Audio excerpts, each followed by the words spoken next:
When I pre-registered for the course, I didn't even know what it was. I didn't know what the course would entail, what would be expected of me. I didn't know that we were going to be expected to put on a show. I really didn't have any expectations before the class started because there had never been anything like it here before that I knew of, and I was really, I was a little confused and a little nervous because I knew that I knew half the people in the class really well and I didn't know half the people in the class really well, and that would be intentionally touching on kind of taboo or sensitive topics.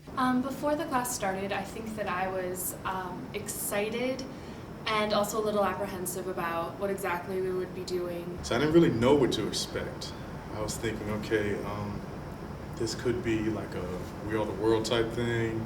This could be like just a thing where they just talk about different stereotypes and what we've experienced at Drew. I thought about me just doing theater and just coming in and expecting to learn how to act and work with other students. I was hoping to get our private issues that are out, our private issues that are on campus out in the open. I didn't have incredibly high expectations for it. I thought it'd be a theater class, and I was hoping it would be a little more, and that we would. It sounded like it had the potential to be, but I wasn't so sure it would make it there, and I figured at the end of the day we'd just be doing a play, and we've done plenty of those. And I knew there was going to be disagreements, but I just knew that putting people from different backgrounds in the same room and asking them to reflect on what that means or to create art through that, I knew there was going to be conflict, and that's what made it exciting for me. That's what just turned me on to the whole project. I started the class Theater in the Community because I became aware of tensions on campus regarding diversity. I had heard about incidents against gay and lesbian students. I had heard about tensions around race on campus, religion on campus, and I felt that theater was a great way to address these tensions, both for the people who would be in the group itself as well as the campus as a whole. The first thing that we did as part of our rehearsal process, we met for 2 weeks in January, all day, every day, and we began with a lot of physical games. And these games were, first of all, just to have fun and get to know each other, but they were also a way to sort of break down barriers between people and open up people's inhibitions. Then we moved from those games into exercises that decategorize the group. So instead of people falling into obvious categories based on, let's say, race, people found that there were many ways that they could identify with other people in the group, and many similarities that they might have with somebody in the group that might not be obvious based on just exteriors. We spent 2 weeks in January basically getting to know one another. The first day I realized that this was going to be a really hands-on kind of course that would really test a lot of my boundaries and really take me out of my comfort zone. It's called Crossing the Line. And each one of you gets an opportunity to ask 3 questions. And the questions start with anyone who, like me, is or has or wants or would be or so on. And the idea is for us to start getting to know each other a little better, but through ourselves. Okay, so anyone who, like me, I could give you an example, lost their father within the last 6 months, who crossed the line. Anyone who, like me, who has been working since they were 12.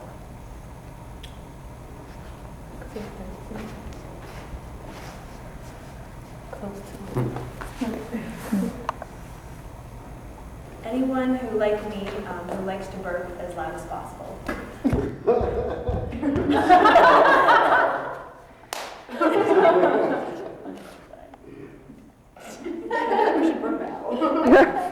Anyone who, like me, who's ever felt conflicted with issues surrounding race or who they are as individuals.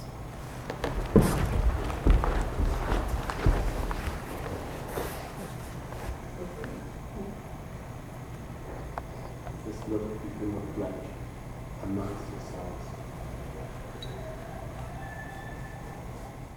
Most powerful thing. And it really coincides with Peace Fighter a lot.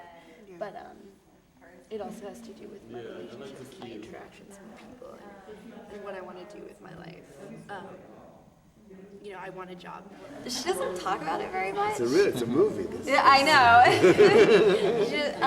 So I don't really know the story. I know that soon after they had my mother, he died in a car accident. So she doesn't like to talk about things. All I know, I didn't even know that she was Arab until I was 13. Oh! Nana, why didn't you tell me this before? I didn't think it was important, kiddo. Don't get so worked up about it. But you're Arab. That means I'm Arab. Whoa, I'm Arab. And Jewish. I'm Jewish. Oh, wow. Yeah, I was just like, you're really dark-skinned. and my mom, they both had black hair, and my mother has black hair and everything, and so I was just like, I don't know, I guess I never really, it didn't make sense to me, and they never shared that with me. I was raised, my father is white and Christian, and I was baptized and everything. I didn't even know, and I still don't really understand all of it and how it all worked. All I know is that married man in the military. My grandmother is from Jordan and is Arab, and the rest of my family is all white. So usually I feel that I'm perceived as a white woman. I mean, I am. And I've always been affected by society perceiving me as a white woman.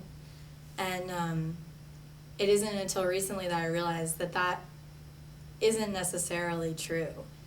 And I've questioned how white is white and how black is black.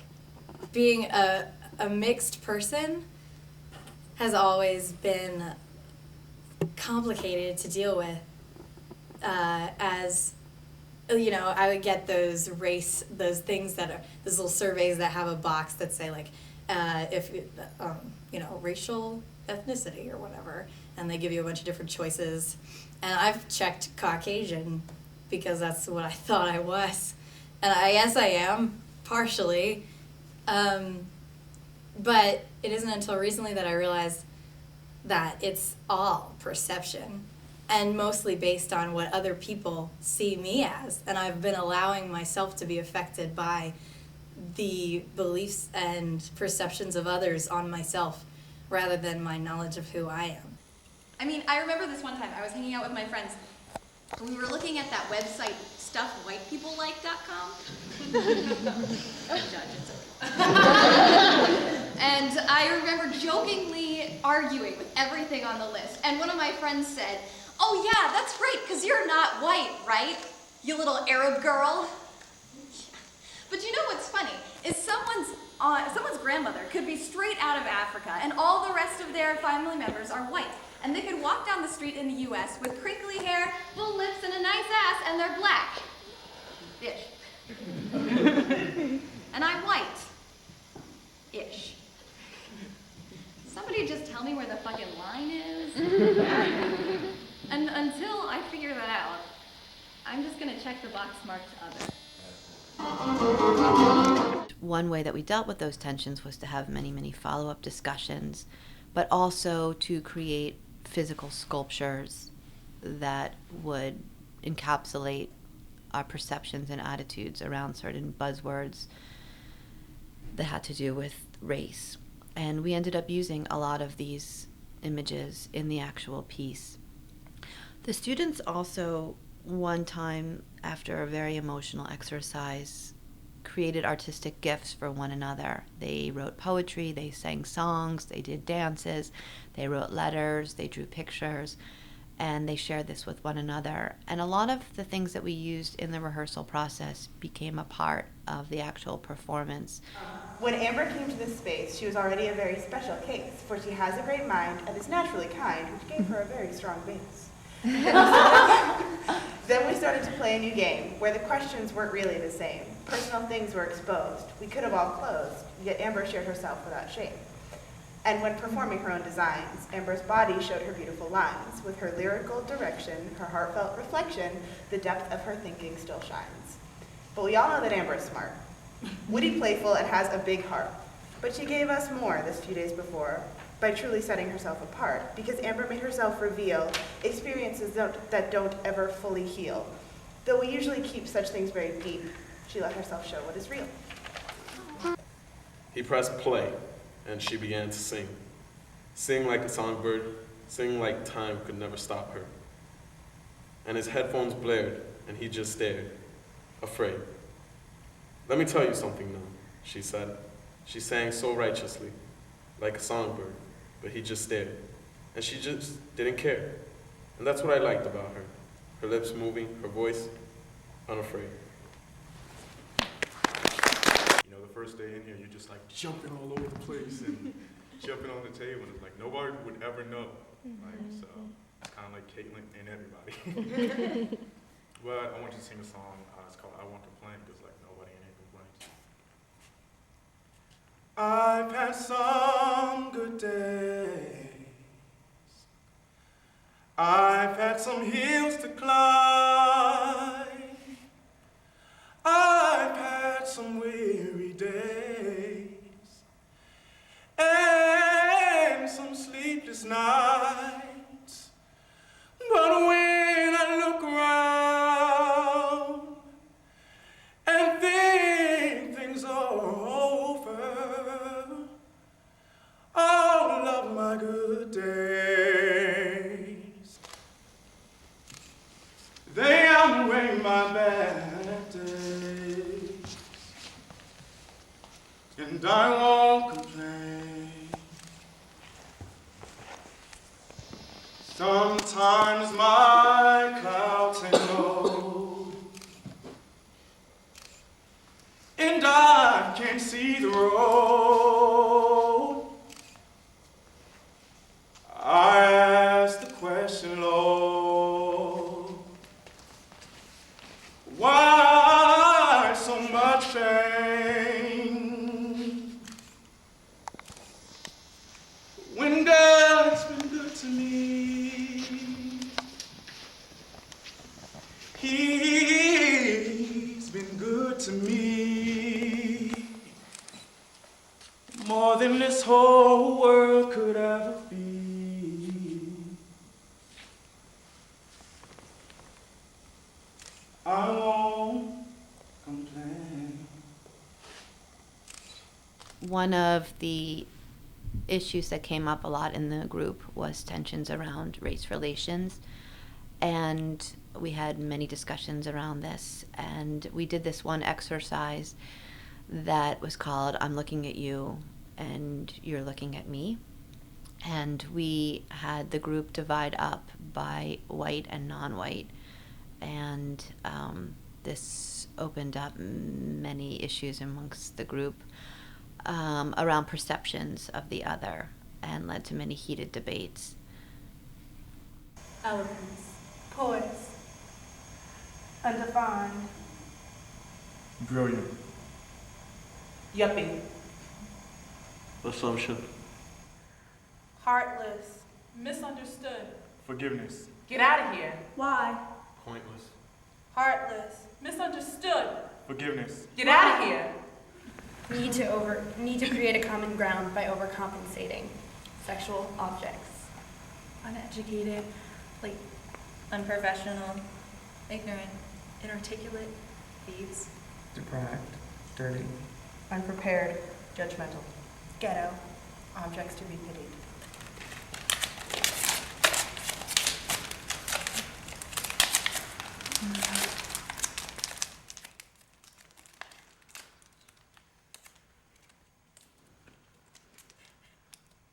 That's right,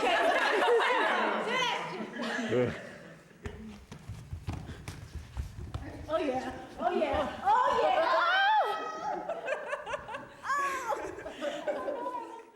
I'm a minority too. My mom makes less than 20,000. I make like 5,000 a year.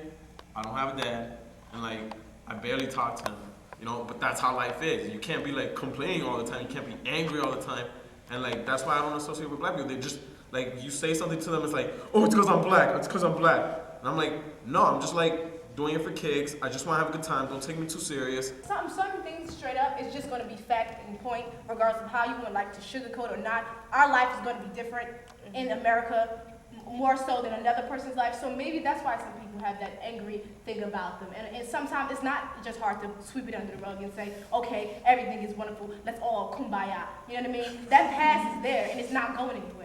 So maybe that's why people have that. Me personally, I'm not walking around with that anger with me because I feel as though I don't have to prove nothing to nobody. I'm here just like everybody else is. And I don't care about, you know, the color difference, and you may feel as though you're better than me, but that's your opinion. Who cares about you? At the end of the day, you know what I mean? I don't. We were discussing like different issues about like how you always hear people say, you ever heard of the angry black person or things like that. And so we had like a discussion based on that, and I wanted to personally kind of address that topic and that issue. And so my monologue was kind of the answer to that. The question is often thought, but never formally asked. The chip on my shoulder is never fully understood. The sweat, the blood, the tears, the loss invokes emotions that ignite the bittersweet realities of me. And you ask me why? Why? Why? Well, I'll tell you why. Because history is unchangeable. It exists in a time unknown to common customs. Yet, you say it has the power to change. Change what? Can history erase ignorance from the minds of millions? Will it bridge the gap between me and you? Will it heal the wounds inflicted by insignificance and inferiority? History. It is as potent as time. It is a clause that dictates time. I am angry. Why? Because I was enslaved. I was beaten. I was raped. My virginity was stolen. I was less than human. So you ask me, is there justice in my anger? Is there justice in my anger? Should I allow anger to engulf the very soul of me? Indeed, I can. I can. But I will not allow anger to consume. Rather, I will own that which is me. Sweeping it under the rug is a But process. that's a- Like, you have to be in an environment that facilitates it. If you see what happens with public safety. If some people are already discriminating against you and saying, well, where are you from? Why does that matter with the issue at hand? Like, you're already making me feel like I'm being labeled. Yeah. Give me the environment and I'll change. But let's make it a joint effort. America, that's what we're in America. This is just a small little part of America. And it's supposed to be this place where anybody can come and achieve their dreams. And we're seeing that it's evolving into that now, like with the recent election, we're seeing that. But it's 2009 now, and that's just happening. And the Constitution was written so many years ago when that was supposed to be what has already been in place. And so my thing is the dirty laundry. In order to get your stuff clean, you gotta acknowledge the dirt. There's shit on it. It's not perfectly pure, it's not clean. And once you acknowledge the shit, then you can clean it up. You see what I'm saying? Nobody can walk around with a chip on their shoulder. Nobody deserves to do that. People have to take responsibility for their actions and for themselves.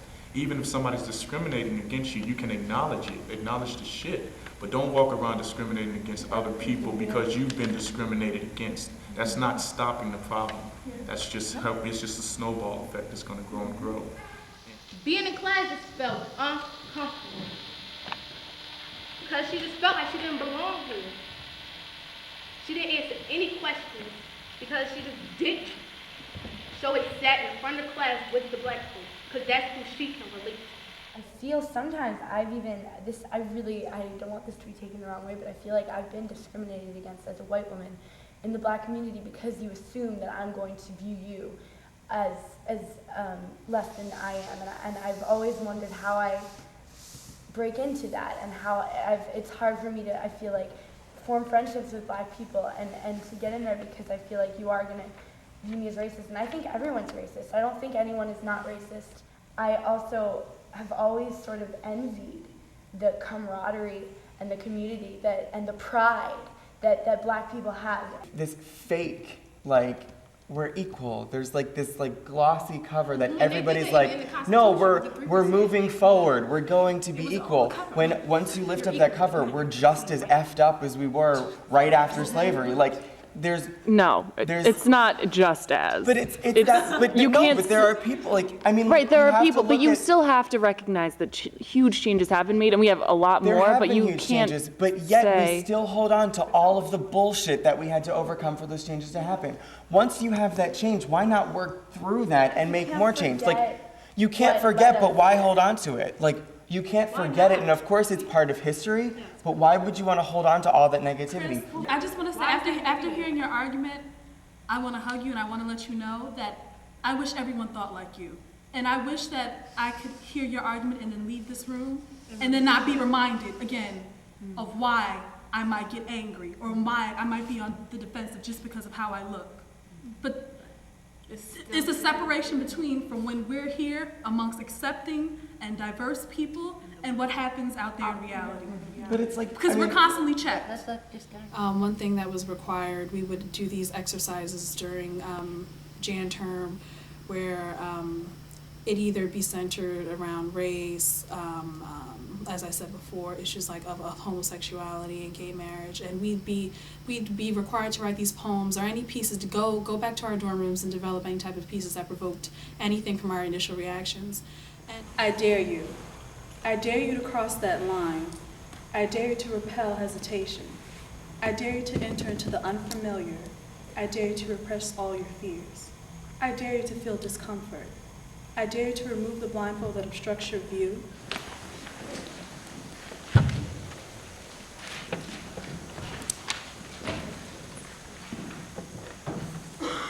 Judgment. It's something that we all pass on one another. You know, there have been times on this campus where I've sworn I could tell who a person truly was just by looking at the way they dressed, the car they drove, or even how they spoke. Now, generally, it used to go something a little like this. You see that white girl over there? She drives a Yari. I bet her family bathes in money.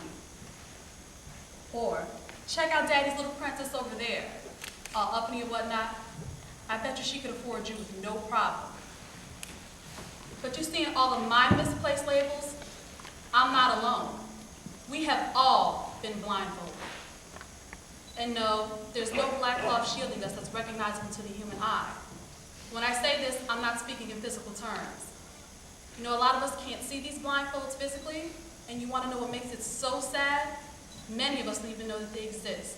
I didn't expect to come into this class feeling change, but I'm already starting to feel like a change inside me, and like, I really think like this class is gonna help me in that area as well, besides making art and stuff. I ain't come this far to fall. Nope. I was 18. 18 when I first realized there's more to racism than black versus white. I had a very hard time coming up with my monologue because like I said, I had never experienced oppression on such in a strong manner, or I had never really experienced that outright directly. So it was just like, I had to take a lot of time to think about what I was trying to say in the project, what I was trying to say in the performance, and finally it dawned on me that the perfect monologue for me to do was just talking about my experience at True and the first time I had ever felt discriminated against. That was the first time. The first time I had ever felt judged.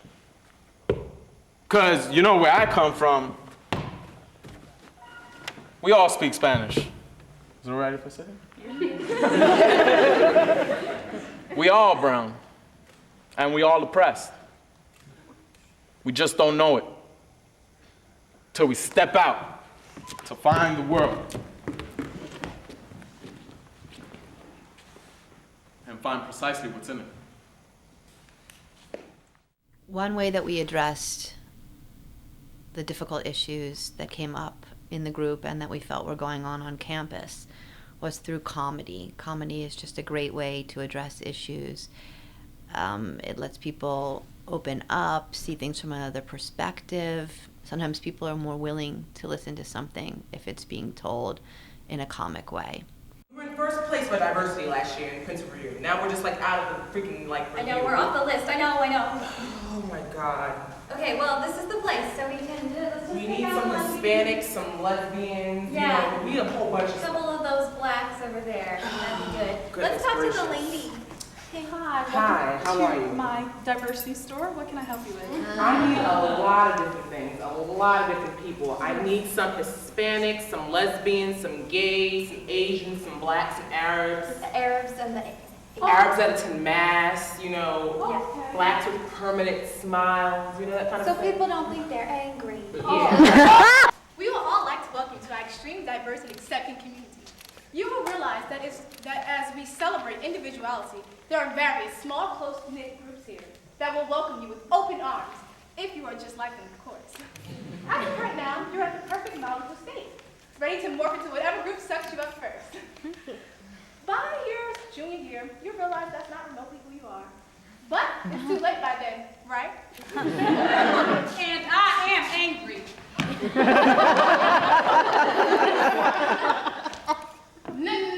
We have struggled, okay? We're not allowed to let you come into our house with your little fake problems. Yes, son. So I'm gonna sit back and smoke this blunt, forget about y'all white people walking around the campus acting all crazy and shit. What's that smell? Hey man, son, come out into the woods and we'll smoke another blunt. Girl, what's up? Oh my God. So clean. Oh my God, it's like I'm getting high off all the chemicals or something. I mean, I start to feel as though I'm being cast in some play that I didn't even try out for. Like I'm the rebel without a cause for being on this campus. Or maybe, just maybe, I'm the leader of some anti-collegiate organization whose thoughts are filled with ideological radicalization.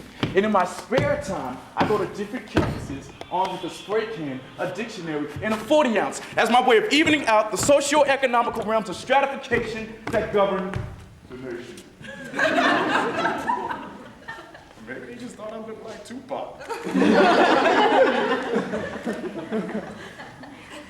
Whatever the case may be, I'm just walking, looking for something to eat and contemplating the books I just read on hermeneutics when they get so close that they finally break my concentration.